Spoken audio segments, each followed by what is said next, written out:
Après 11 années d'études, Hayat est à la fin de son internat. Dans cet épisode, elle va être confrontée à une situation qu'elle redoute depuis le début de son stage en réanimation, la mort de son patient. Je pensais pas qu'elle allait s'enfoncer comme ça, tu vois.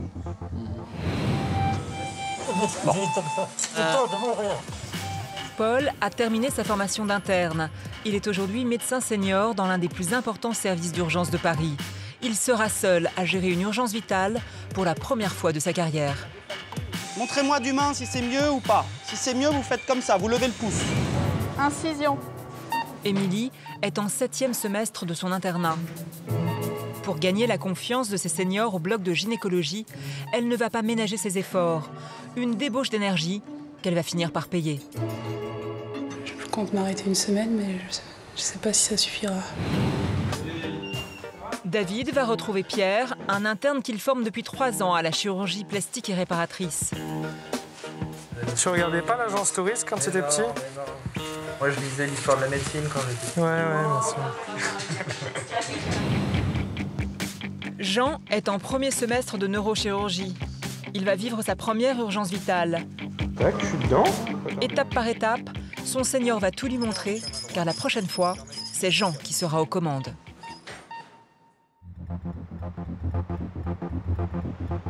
Hôpital Bichat-Claude Bernard. Cela fait plusieurs minutes que Paul tente de joindre un réanimateur. En salle de déchocage, l'état de son patient est passé en urgence vitale. À tout moment, son cœur peut s'arrêter. Allez, il y a un choc cardiogénique, là. Il est marbré, il a 23 de tension. En attendant le réanimateur, Paul doit d'urgence améliorer la respiration de son patient. Bon, on va essayer un autre type de masque sur le visage. Quand vous allez respirer, il va vous apporter de l'aide en plus. Devant l'urgence de la situation, Paul est un peu stressé pour utiliser correctement cet appareil qu'il découvre pour la première fois. Du coup, tu règles comment? Tu mets autant de temps respiratoire que XP? Je vous expliquerai après, mais il faut que je vous explique tranquillement. Je sais pas comment il marche. Ah oui, c'est pratique ça. Tiens, tu peux me débloquer le brancard, Simon? Parce qu'on n'a pas assez de vide. Tu peux décaler les pieds, hein? Ouais. Juste t'arraches pas mal. Non, mais c'est parce qu'il y a les trucs. On enlève le masque là. Et on va essayer un autre.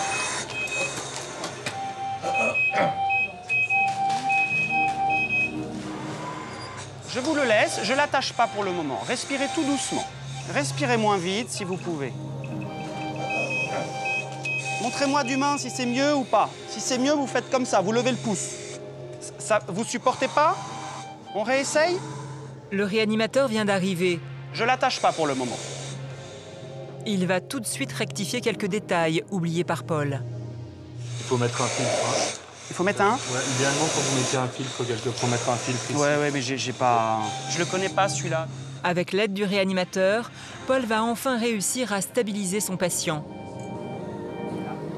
Et tu peux changer tes courbes. Là, c'est tes courbes en... Ah oui, d'accord. Bon, il faudra que je me plonge dedans une fois. Bon, bref. L'homme sera hospitalisé dans un autre service en surveillance rapprochée. Je vous laisse aux ordres de... Hein.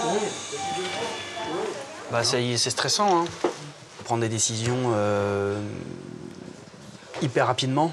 Bah, faut se mouiller et faut... faut y aller, quoi. Faut se jeter à l'eau. Faut vaincre sa peur de faire des conneries. Maintenant, c'est moi qui manage, qui dirige, qui donne des conseils, qui donne mon avis, qui C'est à moi qu'on vient confier ses doutes, etc. Et bah, c'est à moi de dire non, là, j'ai pas de doute à avoir, tu fais ci, tu fais ça, alors que parfois, moi-même, je peux en avoir.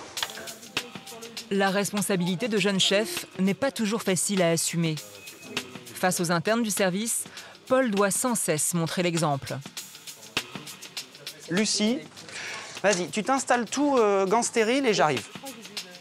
Lucie doit réaliser un prélèvement assez délicat, une ponction lombaire. On suspecte chez cette femme une infection grave, une méningite. Tu m'as pris des petits gants? Paul ne veut pas la laisser seule. C'est la toute première fois qu'elle réalise ce geste.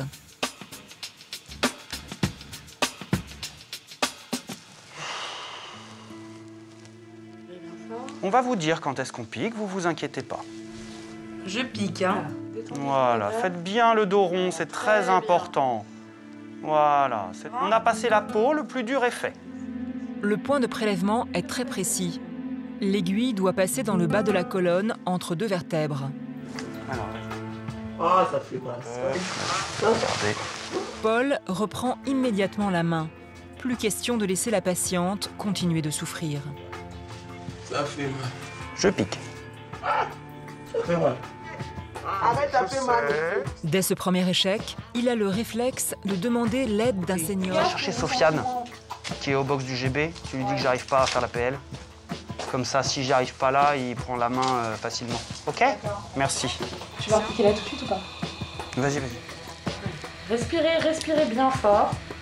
À la deuxième tentative, Paul va finir par trouver l'endroit exact du prélèvement, sans l'aide de son confrère. Elle n'y arrivait pas, donc j'ai repris, j'y suis arrivé. Pour une fois. Excuse-moi, je t'ai pas dit. Quelques heures plus tard, les résultats vont écarter l'hypothèse de la méningite. Pour Paul, son dur apprentissage de jeune senior va continuer le reste de la journée.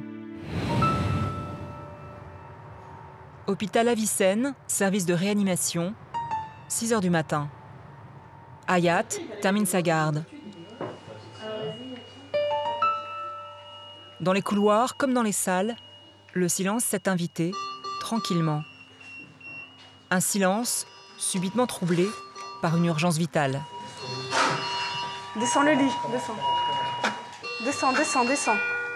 Un patient vient de faire un arrêt cardiaque. On appelle Christophe, s'il vous plaît. Hayat fait immédiatement appeler son senior. C'est le protocole.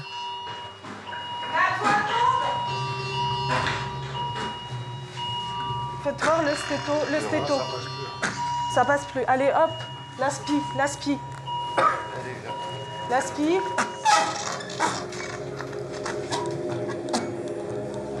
Ventilation artificielle, massage cardiaque, toute l'équipe est en action. Le cœur doit repartir, coûte que coûte. Ça fait combien de temps, là, en tout?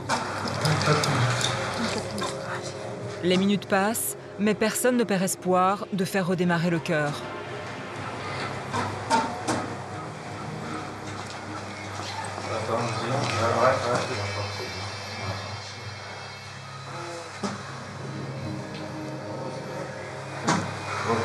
Vous essayez de prendre une tension, là? Non, il repart.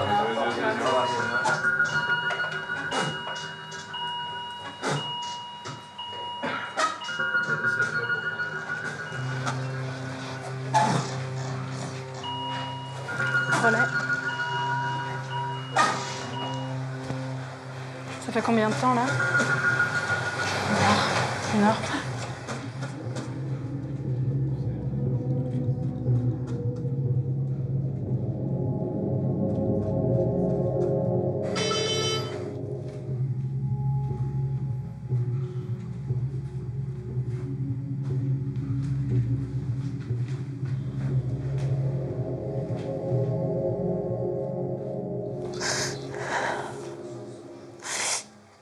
Je pensais pas qu'elle allait s'enfoncer comme ça, tu vois. Ouais, on a fait ce qu'il fallait. On a suivi, on a laissé plus on a un peu plus.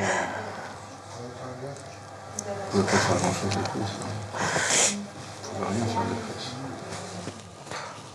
On n'était pas à temps de voir de quoi que ce soit. Quand il s'arrête comme ça, il n'y a rien à comprendre, c'est quelle horreur.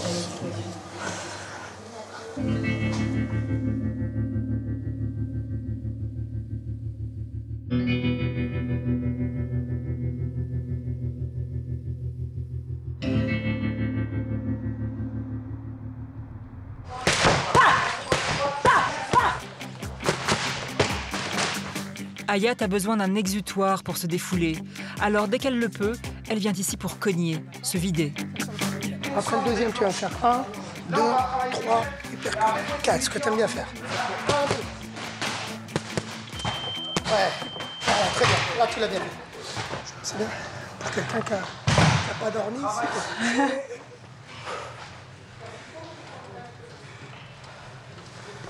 Vous vous sentez bien? Ouais, grave. C'est pas un langage médical, mais je suis trop bien là. Ouais. Ouais. Vous avez besoin de ça, Hayat, hein? Franchement, ouais. Ouais. J'évacue mon stress en me fatiguant physiquement et c'est de la bonne fatigue. Ouais. Je me sens vivante finalement après avoir côtoyé autant de morts dans la journée, je pense. Peut-être que demain je dirais pas ça, hein, quand j'aurai du mal à bouger en me levant du lit. Ouais. Il y a 10 ans, Hayat se lance dans la boxe française. Pendant des années, elle enchaîne les compétitions. En 2010, 6 ans à peine après ses premiers pas sur un ring, elle décroche le titre suprême de championne du monde amateur. Là, il y a danger. Bah ouais. C'est comme en médecine, si on fait n'importe quoi, on peut prendre cher. Comme pour la médecine, Hayat a un seul objectif, réussir tout ce qu'elle entreprend.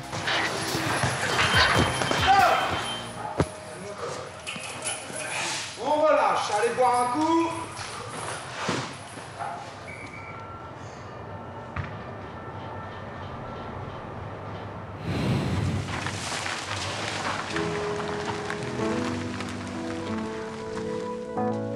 Un dimanche matin, hôpital de la Conception. Pas de grasse matinée pour David. Ce week-end, il est d'astreinte. Je suis un peu en retard d'ailleurs. J'ai un peu de mal à me lever le week-end. Ah bah tu vois, je me souviens plus du code. Voilà, c'est bon. Ah oui, je commence à me faire vieux pour travailler le week-end. Hein. C'est vrai? Pourquoi vous dites ça? Parce que après 30 ans, là, commence à... faut se lever la nuit, il faut venir les week-ends, ça commence à être lourd. Hein. Faut laisser la place aux jeunes. Hein. Salut. Ça va? Ça va? Bah tu vois, je suis pas en retard finalement, non? Ça a commencé? C'est Pierre, son interne, qui lui a demandé de venir. David continue de lui apprendre les bons gestes de chirurgie, lui inculquer son obsession de l'excellence. Qu'est-ce que vous avez fait alors? Je fais le ballon de face. D'accord. T'approches de moi un peu? Approche-toi. Bon, on vous endort le bras, je vous laisse avec Martine. Ça va. Et après, je vous opère, il va falloir mettre 2 broches pour que l'os il bouge plus. On a la première phalange avec une fracture là, ici. Ce type de fracture, ça se déplace souvent et il risque d'avoir une déformation du doigt. Donc on va mettre 2 broches, comme ça, et comme ça, ce qu'on appelle un montage en tour Eiffel. Tu le fais toi, Pierre, hein? Ouais. Tu as déjà fait ça? Pour que Pierre puisse réussir son opération, David va faire parler son expérience. Petit briefing dans les vestiaires. Le plus facile, c'est de mettre ton doigt fléchi. Et donc, avec ton contrôle scopique, tu vois où tu rentres. Après, c'est pas grave si elle se croise dans le fluide, on s'en fout, que ce soit vraiment tour Eiffel ou un peu croisé. Oui. Bon, là, le truc, c'est que dépasser le foyer de fracture, ça va parce qu'elle est proximale. Parce que la dernière fois, c'était chiant.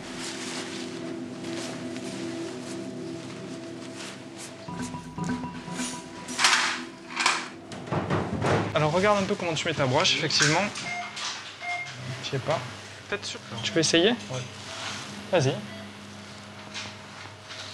Couche-toi un peu. Couche-toi un peu plus. Ça résiste ou pas? Bon, c'est vrai. Top.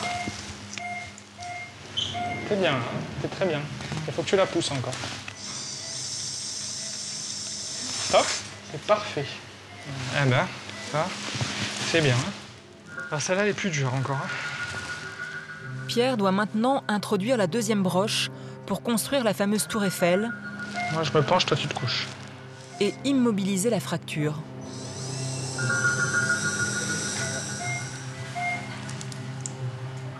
Sur mon avis, t'es pas dans la phalange, là. J'ai senti que ça résistait trop. Putain, il y a un problème. Il est obligé de recommencer. David va donc le guider. Normalement, t'as pas trop de résistance, là. Top, top, top.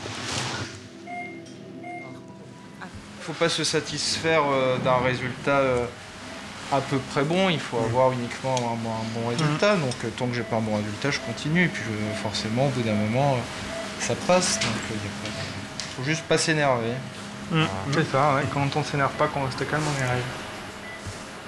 On y arrive toujours. C'est bon, hein, monsieur, ça va, jeune homme. Petit à petit, il va devenir de plus en plus posé, de plus en plus serein, de plus en plus mature, jusqu'à ce qu'il soit chef. Et quand il sera chef, il sera comme moi.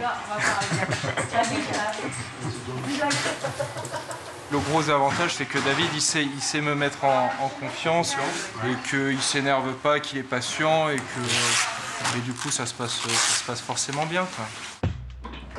Cela fait des années que David apprend à Pierre son métier de chirurgien. Une amitié a fini par se créer entre les deux hommes. Et c'est tant mieux, car ils vont devoir gérer ensemble les autres urgences du week-end. 18 h, service de neurochirurgie. La présence de Jean et de tous les internes est assez inhabituelle à cette heure de la journée. Le patron du service les a convoqués d'urgence. Il doit donner les résultats d'une interro-surprise. Pour le peloton d'exécution. Sauf que là, c'est 1 contre 6. D'habitude, c'est l'inverse. Un peloton d'exécution, c'est 6 mecs qui vont tirer sur 1. Là, c'est 1 qui va tirer sur les 6. Il faut qu'on préserve les jeunes de ce genre de violence. C'est pas... Bon, asseyez-vous. Donc, je vous rends vos copies. Regardez vos notes. Moi, j'hésite entre la colère, le désespoir, je sais pas. En tous les cas, une certaine amertume, c'est tout simplement catastrophique. On est d'accord. C'est du niveau d'interrogation de 2e année de médecine. Bon, ça permet, si vous voulez, sur des fondamentaux, de vous rendre compte que vous connaissez rien. Je m'en doutais un petit peu, mais enfin voilà, la démonstration est faite. Et ça, je vais le garder. Oui. Quand on se reverra dans quelques mois pour l'évaluation définitive de votre stage, eh bien, on regardera la courbe d'évolution de vos connaissances. Là, pour l'instant, au niveau de connaissances, vous êtes au niveau CAP. J'ai rien contre les CAP. Hein. J'ai plein de copains qui ont des CAP, des BEP, qui sont des types intelligents, brillants, dans leur domaine. Sauf que ils vont plutôt déboucher des chiottes et pas déboucher des artères. Donc, au boulot. Ok? Vous me rendez vos copies là. J'espère que ça vous a fait mal à votre amour-propre, hein, parce que... Tu vois, François, ce que tu viens de faire, le fait de jancer le truc comme ça, moi, avec mon patron, il y a 25 ans, j'aurais jamais osé. Toi. Je me serais levé, puis je l'aurais posé comme ça. Donc tu me refais jamais ça. T'as compris? Jean n'aura pas le temps de se remettre de cette humiliation. Une urgence l'appelle au bloc. C'est lui l'interne de garde. Une patiente de 53 ans vient d'arriver en urgence pour des troubles de la vigilance. Sur le scanner, le diagnostic est sans appel. En blanc sur l'image, du sang vient d'envahir les méninges en grande quantité. La dame doit être opérée cette nuit de cette hydrocéphalie qui met en jeu son pronostic vital avec un risque très élevé de décéder dans la nuit si on ne décomprime pas rapidement cette partie du cerveau. Là, il y a urgence vitale. Cette urgence vitale, Jean ne va pas la traiter seul. Son senior référent est à ses côtés.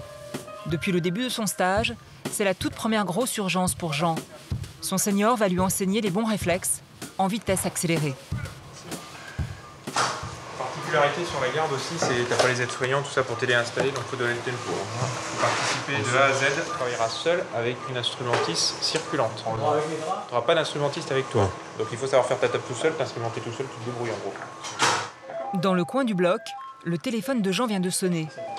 Alors, déjà, tu vas répondre s'il te plaît? Ouais. À partir du moment où t'opères. Après tu confies ça à l'externe, pour que tu arrives à rester concentré sur ce que tu fais. Va se faire polluer par le bip. Non.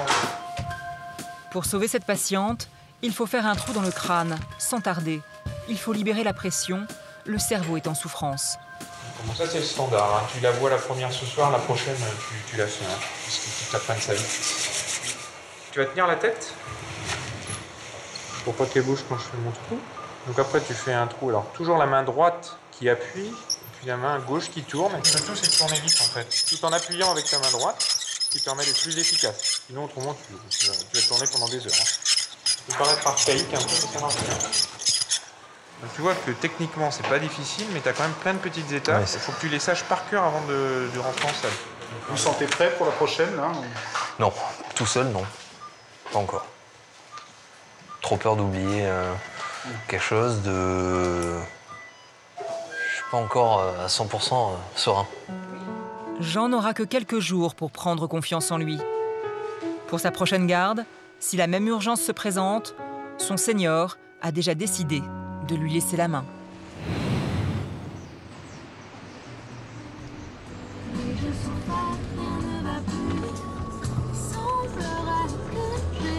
Ça, j'ai pas pris le temps de me maquiller. J'ai pas le temps, puis ça sert à rien. Je vais me changer, ça sert à rien que je mette une tenue sexy, on va être dans des pyjamas immondes de bloc toute la journée. Il n'y a que ça qui dépasse quand on est au bloc, ça sert à quoi? À rien. Les boucles d'oreilles, s'il y en a une qui tombe dans le ventre d'une patiente, ça craint.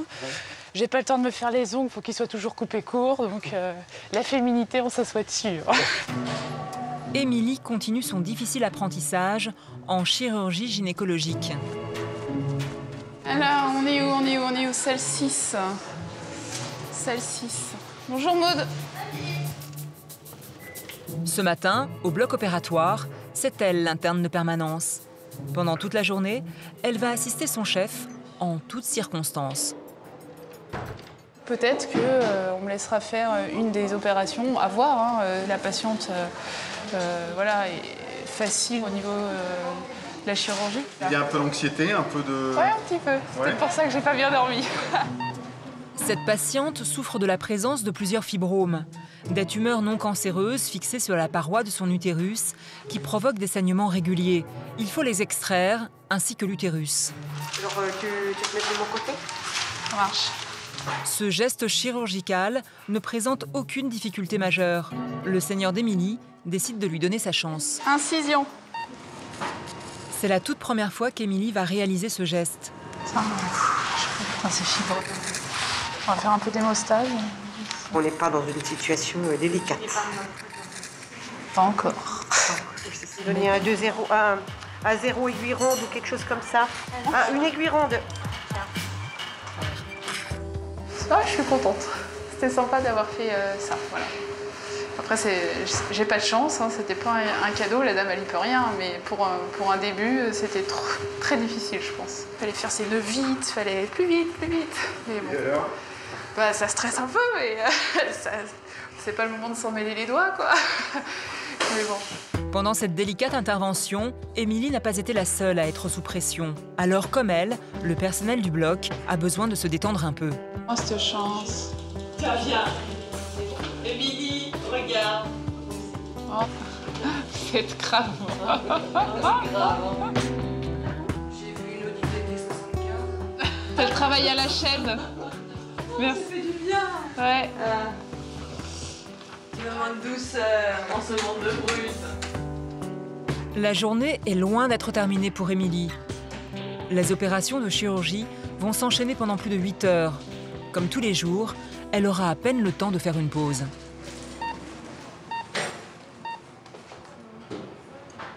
Oh, si j'ai envie de me rentrer me coucher, là. 7h30, je sais, mais c'est pas grave. Oh, je suis rincée de la journée, là. Après une journée aussi difficile, Émilie n'aura pas le réconfort de sa famille. Pour des raisons professionnelles, sa fille et son compagnon vivent à plus de 100 km de là. Une vie pas tout à fait comme les autres. Bon, alors, ça va falloir aller faire des courses. C'est périmé depuis le 20 novembre et ça depuis le 18. Bon, et puis ça, je crois que rien qu'à l'odeur, ça passe pas, mais ça, il faut que je le jette. Ah non, mais ça, il commence à être marron, là. Non. En fait, j'en achète peur, et puis finalement, j'ai pas le temps de les faire, les manger. Émilie, votre vie, elle ressemble un peu à ce mot. Ouais, un peu décousu comme ça. Ouais, c'est ça. Ma vie, c'est triste, en fait. Ah, ça fait pleurer, quoi. Si ma vie, c'est mon frigo, ça craint. Émilie finira par faire quelques courses à l'épicerie du quartier, juste avant la fermeture. Demain, une nouvelle journée l'attend au bloc.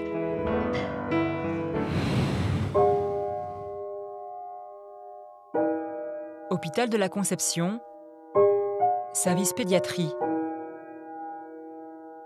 Le petit Alexandre vient d'être admis en urgence. Bonjour, je suis Dr Bonelli. Bonjour madame. Bon, c'est moi qui vais m'occuper de votre petit. Qu'est-ce qui s'est passé en fait? Il a testé le verre si ça se cassait comme on lui disait sur la table. Alexandre s'est fait une entaille assez profonde au niveau de sa main droite en jouant avec un verre. Pour ce genre de plaie, le passage au bloc est obligatoire, c'est le protocole. Le truc, c'est qu'il faut regarder si dessous, parce que sur l'épée par verre, c'est très pénétrant, donc il faut regarder s'il n'y a pas de nerfs ou de tendons qui sont coupés. Parce qu'à ce moment-là, il faut faire une suture, sinon, à long terme, après, le doigt, il marchera moins bien, quoi. Donc c'est pour ça qu'on a besoin d'aller regarder. Une intervention sous anesthésie générale qui inquiète les parents d'Alexandre. Mais bon, ne vous inquiétez pas, c'est une petite opération de rien du tout, mais comme ils sont tout petits et qu'ils sont pas sages, s'ils sont pas endormis, on est obligé de les endormir un peu, quoi. D'accord. Un petit trou, hein.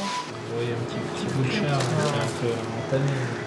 On va regarder, au moins on verra si le nerf est bien, au moins on est sûr, quoi. L'urgence n'est pas vitale. Du coup, David et son interne Pierre, qui se connaissent plutôt bien, sont détendus.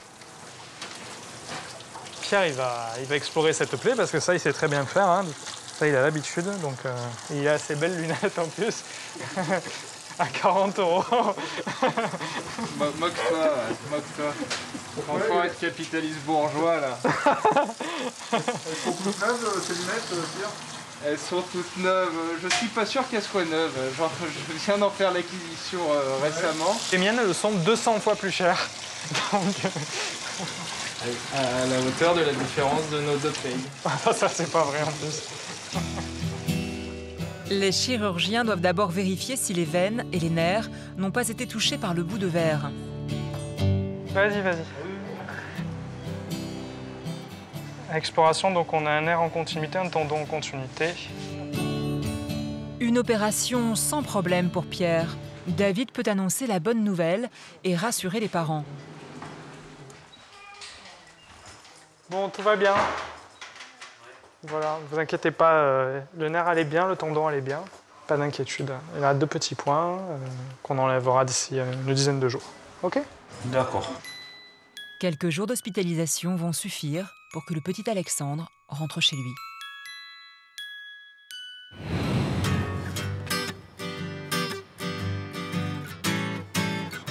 « 8h15, service des urgences, hôpital Bichat-Claude Bernard.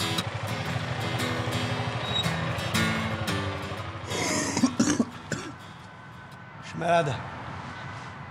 C'est-à-dire? Moi, j'ai 38,5 et j'ai une bronchite, quoi. En plus, je suis en retard. Paul est aussi malade que ses patients. Pourtant, aujourd'hui, il est affecté à un poste clé des urgences. Il doit faire le tri entre les patients gravement malades et ceux qui n'ont pas grand-chose, souvent les plus nombreux. Des patients qui devraient consulter leur médecin traitant plutôt que d'engorger les urgences. Donc qu'est-ce qui se passe? Je me sens mal au rein, j'ai des nausées.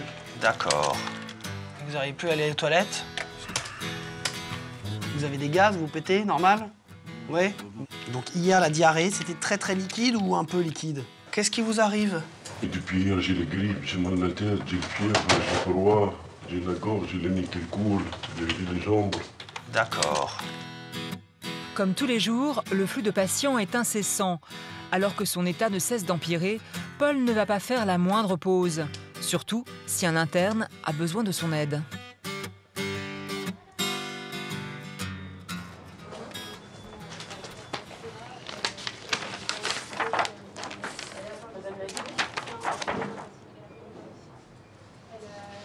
La tête n'est pas en face de la glène. On va aller tirer dessus pour lui remettre.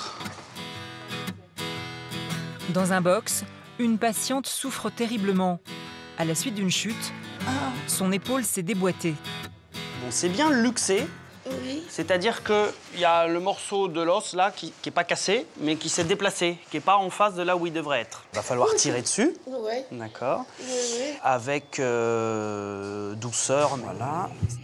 Voilà. Une anesthésie va permettre à la patiente de se détendre et aider Paul à réussir son geste. Il faut que votre main soit toute molle et que vous vous fassiez toute lourde. Ça va? Ah. Oh là là.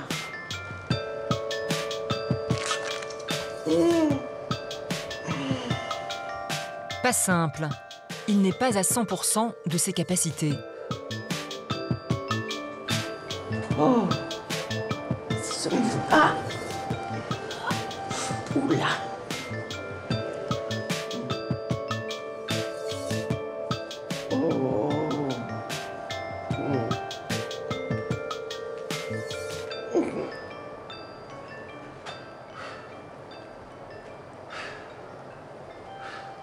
Ah, j'y arrive pas, j'en peux plus.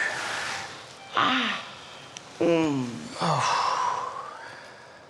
Putain, je me sens pas bien. J'ai bien déjeuné ce matin? Non, j'ai rien mangé, non.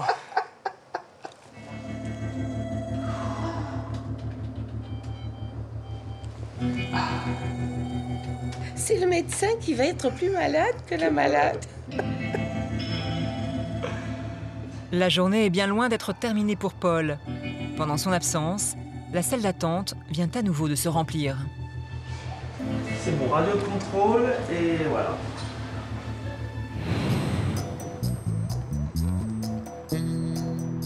Dans la banlieue de Rennes, un samedi après-midi.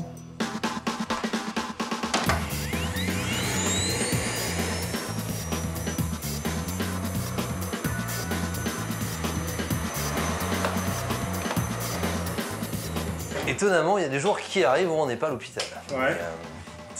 Malheureusement, ils sont un peu trop rares. Aujourd'hui, c'est ménage. Je range tout pour que ce soit à nouveau le bordel dans 3 jours. Jean ne vit pas seul dans ce grand 3 pièces. Je m'y mets pas souvent, mais quand je m'y mets, je peux y passer un bon moment. Il le partage avec d'autres internes de l'hôpital, mais eux ne font pas toujours le ménage. Autant faire une fois les choses bien, parce que le reste du temps, c'est pas vraiment nickel. Mais bon, effectivement, je suis aussi un peu maniaque sur les bords. Pour les cas de la crasse, là, ou pas? Ouais, il y a un peu de crasse, ouais.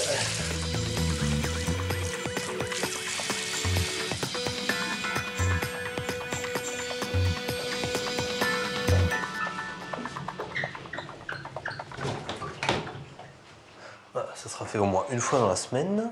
Si Jean est aussi méticuleux, c'est parce que ce soir, il attend des invités de marque. Jean, tu nous ouvres la porte parce qu'il n'y a pas de code, je crois. On est à la porte. Ses parents, tous deux professeurs, ont traversé la France en voiture pour lui rendre visite. Bonsoir. Salut. Salut. J'ai l'impression que tu grandis chaque fois que je te vois. Il m'appelle pas papa, il m'appelle par mon prénom, et sa mère aussi. Peut-être ce soir, tu veux nous appeler papa et maman? De temps en temps, il dit maman. Oui, de temps en temps, il dit papa et maman. Ça lui arrive. Ça lui arrive. Bon, par contre, vous êtes gentil, je viens de faire le ménage. Donc il faut qu'on enlève les chaussures? Ouais, ça serait sympa, parce que pour une fois que c'est propre, je voudrais bien que ça reste un peu plus longtemps que 48 heures. Bon, alors c'est sécurité. C'est pas une blague en plus. Non, mais bah non, c'est pas une blague. Pareil à la maison quand tu viendras, hein. Quel culot quand même.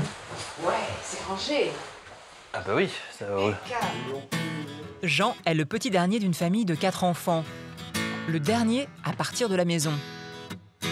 Non, il est sérieux, hein. C'est vrai que les autres sont moins sérieux, les 3 premiers. Oui, c'est peut-être pour ça qu'il était destiné à être médecin, en fait. Hein. C'était faisable. L'ambiance est bonne dans le service. Ah oui, oui, enfin, on a quand même une certaine pression de la part des chefs, hein, qui nous attendent au tournant. Tu as déjà des responsabilités dans l'opération? Oui, ça peut m'arriver. Donc forcément, ça me stresse un peu, donc bon, c'est enrichissant aussi, parce que ça m'apprend à bosser un peu sous pression. Bon, c'est un stress modéré, c'est un stress que j'arrive à gérer, heureusement. C'est tout à fait lui, ça. J'arrive à gérer. Je retiens ça. Il faut tout le temps qu'il arrive à gérer les situations, lui-même, tout, quoi. Avoir le contrôle de soi-même. Ah. C'est pour ça que de temps en temps, je voudrais qu'il se lâche. Oui. Hein? Qu'il ne se mette pas toujours la pression. Bon, j'espère qu'il y arrive. Jean a décidé de faire profiter ses parents de sa première paye d'interne. Il les a invités au restaurant.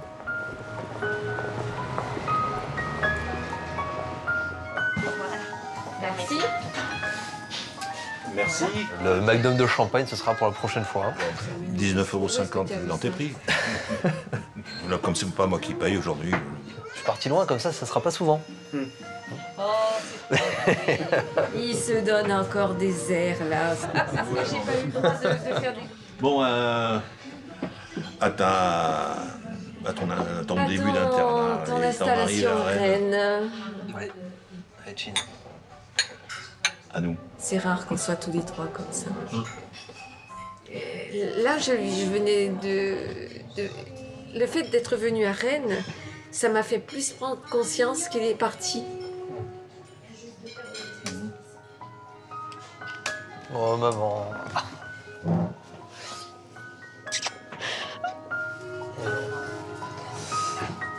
Excusez-moi. En plus, depuis que je suis parti à Rennes, je trouve que j'étais plus souvent au téléphone que quand j'étais à Marseille. Mais c'est vrai. Non, mais en même temps, je suis très contente parce que ce qu'il faut, c'est pas... On fait pas sa vie avec ses parents.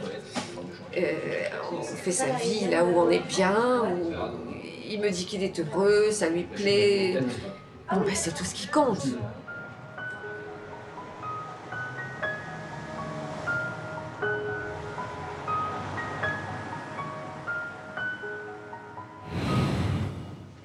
Ce matin, Hayat retrouve un patient avec qui elle a une relation particulière. Atteint d'une grave infection pulmonaire, cela fait maintenant 70 jours qu'il est soigné dans le service. Vous avez mal au ventre, monsieur Regini, ou ça va mieux? Ça va mieux? Je vais vous examiner un peu. Depuis qu'il est arrivé en réanimation, Hayat est à ses côtés. Les complications qui s'enchaînent, l'intubation obligatoire et les conversations à l'aide d'une ardoise, elle a tout suivi. Le problème chez lui, c'est que justement, il va probablement plus pouvoir se passer de l'aide à la respiration. Donc, Enfin, moi, ça n'a pas été mon patient, mais je l'ai vu de temps. Enfin, je sais qu'à un moment, il avait eu une bonne évolution. Il avait eu une bonne évolution jusqu'à ce qu'il refasse le pneumothorax, qui décompense dessus. Derrière, on l'avait drainé, ça s'était bien passé. Et puis après, ça s'est majoré. Et puis, ça a été bilatéral. Et puis après, il y a eu l'épanchement. Et puis après, tu vois, la surinfection bronchique. Et puis après, l'encombrement. Et puis après, tu vois, de fil en aiguille, il a continué à se compliquer. Ce matin, c'est l'intervention de la dernière chance. Hayat doit injecter du talc pour recoller le poumon à la paroi, pour que l'homme respire à nouveau normalement. Un chirurgien thoracique est venu l'aider à faire le geste. Tu sais, on ne fait rien sur la peau, hein. On déconnecte juste, il faut que ça soit stérile et on injecte. Dans le tuyau, voilà, dans le petit truc bleu là, enfin violet là. Enfin non, il est bleu je crois. Tu veux t'habiller? Ouais.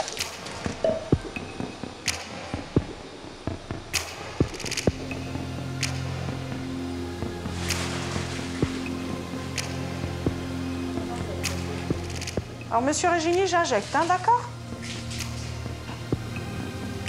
Donc, t'es bien fixé? Je vais te l'encre. Ok. Moi, je suis bien fixée. Ça va, monsieur Regini?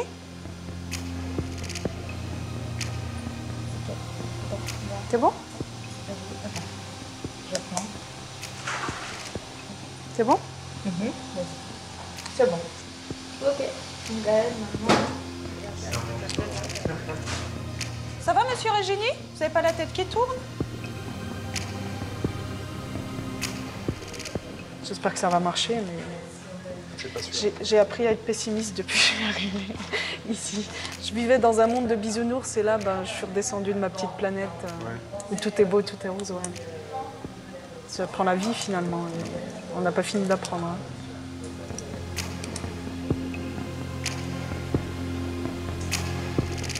Si cette intervention ne marche pas, le patient d'Hayat sera contraint de vivre le restant de sa vie à l'aide d'une machine.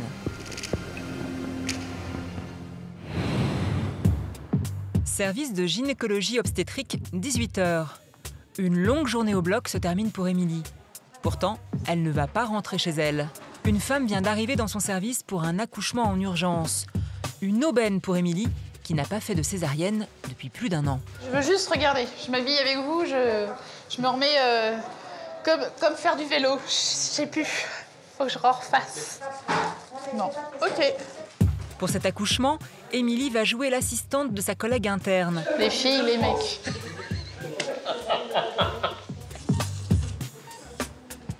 Moins de 5 minutes vont suffire pour sortir l'enfant du ventre de sa mère. Le nouveau-né est immédiatement amené à un pédiatre. Il faut très vite contrôler que sa respiration est normale. Dans le bloc, le cours continue pour Émilie. Tu péritonises. Mais vous faites ça maintenant systématiquement ou pas, Jérôme? Non, c'est parce que là, la séreuse n'est pas prise. Elle a pu réviser les bons gestes de la césarienne. Mais en sortant du bloc, elle ne se sent pas très bien.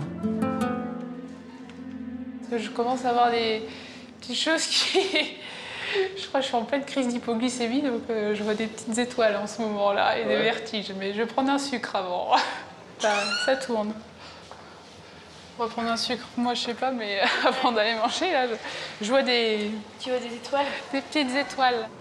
Depuis le début de son stage, Émilie ne ménage pas ses efforts pour apprendre. Elle enchaîne les gardes et les blocs opératoires sans se poser trop de questions. Résultat, jour après jour, sa santé devient plus fragile.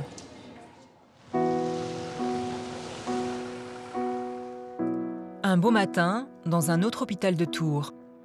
Service de chirurgie digestive. Pendant sa dernière garde, Émilie a été transportée d'urgence dans cet hôpital à la suite de terribles douleurs dans le bas-ventre. Elle venait de faire une crise d'appendicite aiguë. À peine sortie du bloc, Émilie n'est pas du genre à s'apitoyer sur son sort. Elle a d'autres priorités. J'espère que je ne vais pas être trop longtemps absente pour pouvoir valider mon stage. Et j'espère être en forme assez vite pour pouvoir retourner à mes activités et pouvoir faire des gardes. Mais avant de reprendre son stage intensif, elle va devoir tranquillement reprendre des forces en famille. Miguel, son compagnon, est venu la chercher.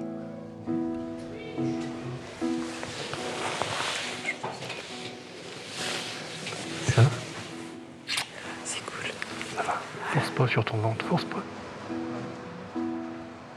Je m'inquiète un peu pour la voiture, en fait. Parce que ça va trop mieux avec les... Je m'inquiète parce que surtout, au vu des travaux qu'il y a, ça va te faire mal, ma chérie. Doucement, s'il te plaît, des trucs. Rien par rapport au gros dodone qu'il y a. 1 heure de route va être nécessaire pour rejoindre la maison familiale. Loin de l'hôpital, Émilie va enfin pouvoir souffler. Tu vas me faire à manger, chouchou? Bah oui. Pour une fois. Là, ça c'est... Me fais pas rire, je te dis. Ah bah oui, mais bon, pour une fois, c'est moi qui vais faire à manger. C'est quand même moi qui le fais à 90% du temps, donc... Je suis grasse comme un coucou, j'ai encore perdu du poids. Peut-être mon corps qui a dit « Stop, repose-toi, je vais te faire une appendicite, tu vas voir ». Là, j'aimerais faire un break par rapport à ce boulot, par rapport à... Et me recentrer un peu sur moi, là. Prendre un peu soin de moi quelque temps. Avant d'arriver à bon port, petit passage chez la nourrice pour récupérer Thaïs, la petite fille d'Émilie. Maman. Maman, regarde, elle est dans la voiture. Regarde, est-ce que tu vois maman dans la voiture? Maman, mon cœur. Tu vois maman est dans la voiture? Oui, tu veux monter. Papa, il va te monter, Bichette. Cela fait plusieurs semaines que Thaïs n'a pas vu sa maman. Ah, t'as une couronne. Oh bah c'est joli. Maman, elle couche? Maman, elle est couchée, oui. Maman, elle est couchée, elle est malade. Parce que maman, elle a mal au ventre. Elle a mal à son ventre, maman. Tu vas soigner maman? Ouais. Maman va rester à la maison pendant 1 semaine. Émilie n'a pas de chance. Elle va passer 1 semaine à la maison en convalescence, mais à cause de son mal de ventre, elle ne pourra pas serrer sa fille dans ses bras.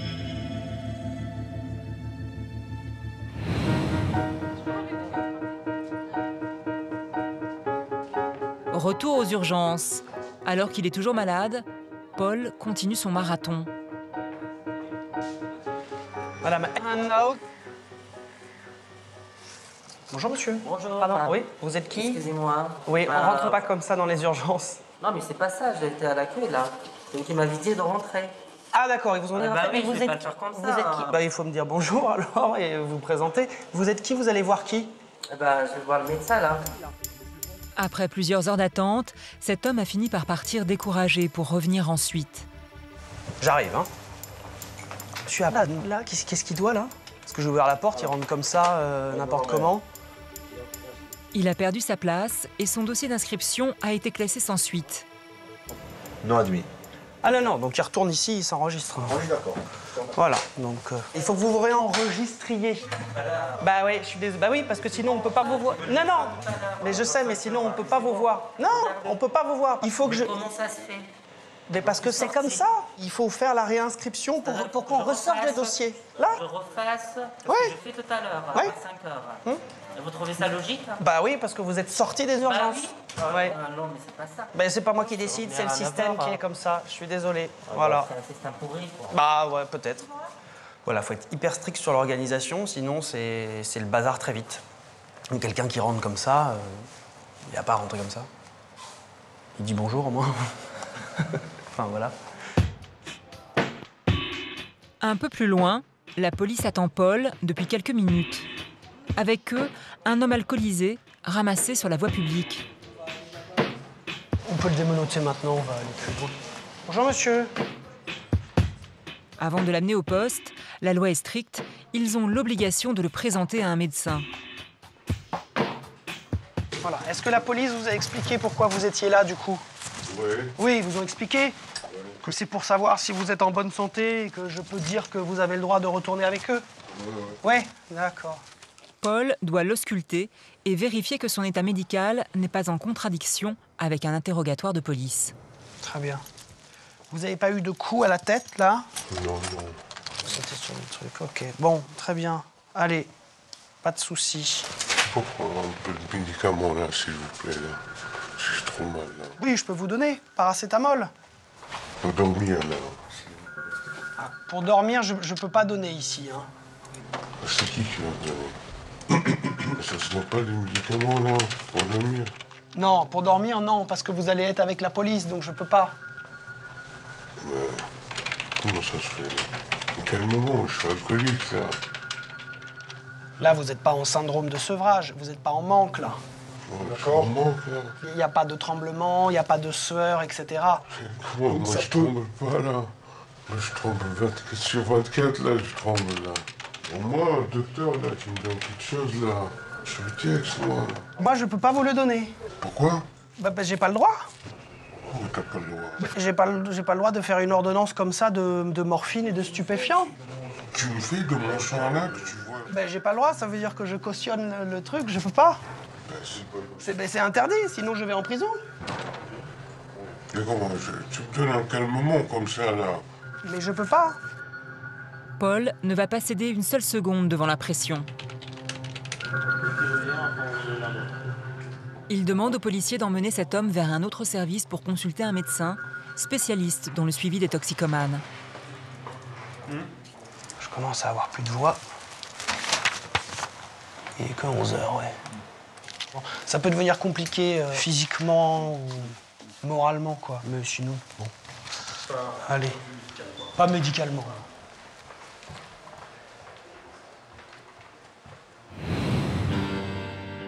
Hôpital Nord, service de chirurgie plastique et réparatrice. On va le voir, ce jeune homme, ça passe pas, non? Ah, il y en a un qui m'a l'air veineux, l'autre qui passe bien. Bonjour.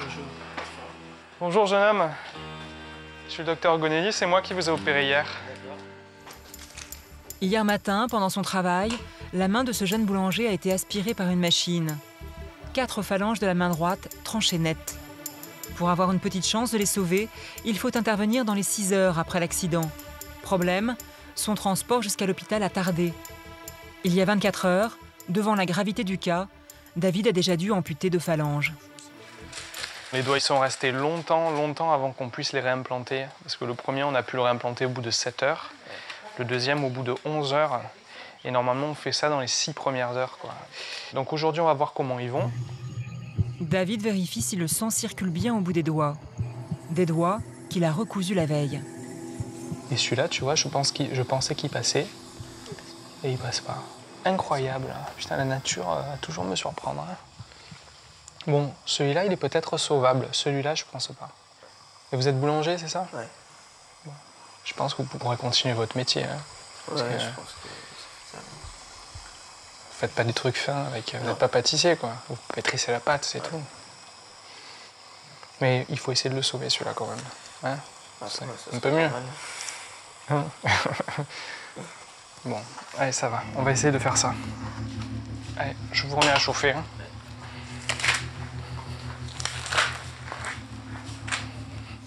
Bon, je suis pas le seul dans ce cas-là. Il y a d'autres gens qui s'en sortent très bien. Donc, c'est sûr que c'est mieux de les avoir, mais on peut faire aussi avec. Ou plutôt sans. Ou plutôt sans, d'ailleurs. Vous arrivez à garder le sourire quand même, je vois. Ouais, il faut essayer de positiver, quoi, sinon... sinon, c'est pas simple, quoi. L'homme est maintenant transporté en salle d'anesthésie. David va tenter l'impossible. Il va tout faire pour sauver les 2 derniers doigts de la main droite de son jeune patient de 26 ans. Non, mais est-ce que ça fait mal? Non. Vous voulez pas qu'on appelle vos parents, Pierre? Bon, après... Plus les minutes passent, plus le stress envahit le jeune homme. Un stress qui ne va pas passer inaperçu pour David et qui va le toucher. Il est en panique, il me fait de la peine. Ouais, il fait mine de rien, mais il a 18 de tension, il a 120 de pouls. C'est dur hein, pour lui. Dans quelques minutes, David va commencer cette opération délicate. S'il échoue, il n'aura pas d'autre choix que l'amputation. Une catastrophe pour ce jeune boulanger.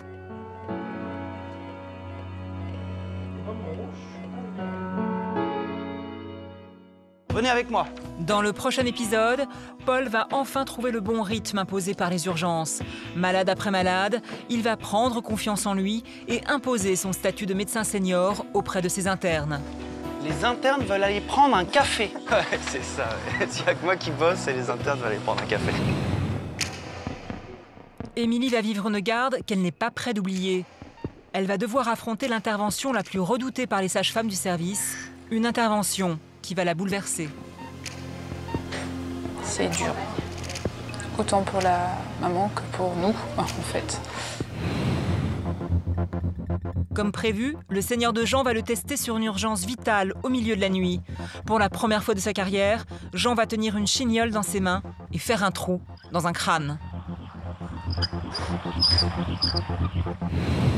Hayat est dans la dernière ligne droite. Pour devenir docteur, elle doit déposer sa thèse dans les temps et va enchaîner les nuits blanches sur son ordinateur. Une situation qui va considérablement la stresser. Mais une bonne nouvelle va l'aider à tenir le coup. Ça fait du bien de vous entendre parler, marcher. Ouais, non, franchement, ça fait super plaisir. Je pense.